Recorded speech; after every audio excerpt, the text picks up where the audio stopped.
There are sounds that you never forget. The sound of a window breaking, the sound of footsteps in an empty hall. But the worst sound of all is the silence on the other end of the line, when you know someone is listening, waiting, and smiling in the dark. We trust the phone.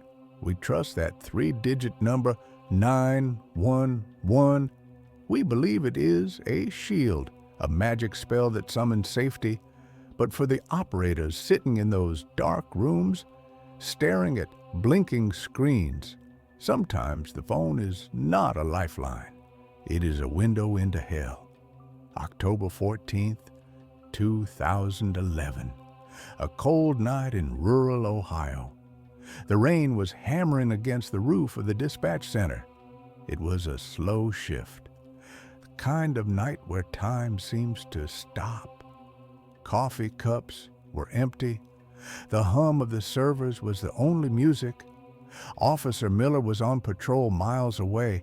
The roads were slick, dangerous. Most people were asleep, tucked away in their beds, feeling safe, feeling secure.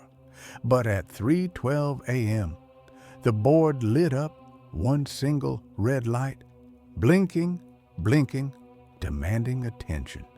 The dispatcher, a woman named Sarah, had been on the job for 20 years. She had heard everything: domestic disputes, car crashes, prank calls. She thought she was hardened. She thought she was ready. She clicked the button, 911. What is your emergency? Static, nothing but static, and a low, rhythmic breathing. Sarah leaned in, pressing the headset tighter to her ear. Ma'am, sir, I can hear you breathing. Do you need assistance? The breathing stopped abruptly, like a tape being cut.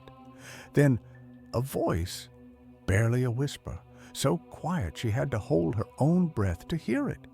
He is inside. Sarah's fingers flew across the keyboard, tracing the call. The GPS pinged a location deep in the woods. An old farmhouse. The nearest unit was 20 minutes away. 20 minutes. Might as well be 20 years. Ma'am, stay on the line with me, Sarah said, her voice steady, practiced, calm. Tell me where you are. The whisper came back, trembling. I am in the closet, under the stairs. I heard the glass break, the back door. Sarah typed the code for a break-in in progress. She dispatched Officer Miller, code 3, lights and sirens. Is he alone? Sarah asked. I don't know. I heard heavy boots, wet boots, squishing on the floorboards. The description was visceral. It wasn't just a noise, it was a texture. Sarah could almost smell the rain and the mud. She checked the floor plan on her screen. The house was old, creaky. Where is he now? Sarah whispered, matching the caller's volume. Trying not to startle her, he is in the kitchen. He is opening the drawers, the sound of silverware rattling, clear as day through the phone line. It wasn't the frantic searching of a thief. It was slow, deliberate, clink, clink, clink. He isn't looking for money. The caller whimpered. He is looking for a knife. A chill ran down Sarah's spine. This wasn't a robbery. This was a hunt. Stay quiet, Sarah commanded. Do not make a sound. Help is coming. But she knew. The roads were flooded. Miller was driving as fast as he could. But the rain was an enemy tonight. The sounds on the phone changed. The footsteps left the kitchen. Thud, thud, thud. They were moving towards the hallway. He is coming closer, the caller cried, tears choking her words. Sarah looked at the timer. 5 minutes had passed. 15 to go. Is there a lock on the closet door? No, it is just a latch, an old latch. The footsteps stopped. Sarah held her breath. The entire dispatch center seemed to freeze. Everyone was watching Sarah now. They could see the terror in her eyes. Why did he stop? The caller whispered, "Maybe he heard something outside. Maybe he is leaving." Sarah lied. She had to keep hope alive. "No," the caller said, her voice flat, dead. "He didn't leave. He is listening." Silence, absolute, heavy, suffocating silence. Then a creak, the sound of wood groaning under weight, right above the phone. He is leaning against the door. The caller's breath was hyperventilating now, sharp, jagged gasps. "Please, please, hurry. He knows I'm here. I can feel him." Sarah checked the map. Miller was still 10 miles out. "Listen to me," Sarah said, urgency breaking through her professional mask. "Is there anything in there with you? Anything heavy?" "A toolbox." "My husband's toolbox." "Grab the hammer," Sarah ordered. "Do not hesitate. If that door opens, you swing. You swing until he stops moving." "I can't. I'm scared." You have to survive." The handle of the closet door rattled. It wasn't a violent shake. It was a gentle turn, a playful turn. "He is playing with me." The caller sobbed. The rattle became violent, shaking, pulling, the wood straining. "Open the door," a voice on the other end said. It wasn't the caller. It was a man's voice, deep, gravelly, distorted. "Open the door. Little piggy." Sarah's blood went cold. She had heard threats before, but this was pure malice. "Officer Miller is 5 minutes away," Sarah shouted, trying to be heard by the intruder. "The police are almost there." The man laughed, a low, dry chuckle.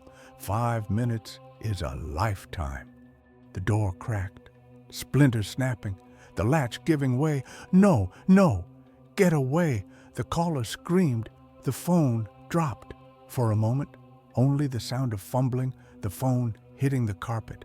Then chaos, screams, primal, terrified screams that tore through the headset, the sound of metal hitting bone. The hammer. "Get back, get back." Sarah was standing up now, gripping the desk, screaming into the mic. "Miller, get there now." On the other end, a struggle, heavy thuds, the sound of bodies crashing against the drywall, and then the breathing returned, heavy, wet, wheezing breathing. "Hello," Sarah asked. "Are you there?" Silence. Just the rain pounding against the house. "Talk to me." Sarah begged. "Tell me you are okay." A hand picked up the phone. Sarah could hear the plastic scraping against skin. She waited for the caller's voice. She waited for the cry of relief. But the voice that spoke was not the victim. It was calm, steady, terrifyingly composed. She was harder to break than the others. Sarah froze. "Who is this?" she demanded. But the line went dead. Click. Officer Miller kicked down the front door 4 minutes later. His body camera footage, which was released years later, shows a house in total darkness. He moved through the hallway, gun drawn, flashlight cutting through the shadows. "Police, come out." Silence. He reached the closet under the stairs. The door was shattered, torn off its hinges. Inside, he found the phone sitting neatly on the floor. Next to it, the hammer covered in blood. But the victim was gone. There were drag marks leading out the back door into the woods, into the endless, dark forest. They searched for weeks. Dogs, helicopters, volunteers. They found the toolbox. They found a boot print, size 12. But they never found the caller. And they never found the man with the gravelly voice. Sarah retired 2 days later. She couldn't sit in that chair anymore. She couldn't wear the headset because every time the phone rang, she heard that voice open the door. The recording of that call was sealed by the state police, deemed too disturbing for the public, but transcripts leaked. Details surfaced on forums. They say the signal from the call didn't come from the house phone. The trace was accurate, but the line was cut hours before the call was made. Technically, it should have been impossible. The call came from a burner cell phone. And when they pinged the final location of that signal, it wasn't in the woods. It was pinging from the parking lot of the dispatch center. He wasn't just watching the victim, he was watching Sarah. We sleep with our phones next to our beds, believing they are our connection to safety.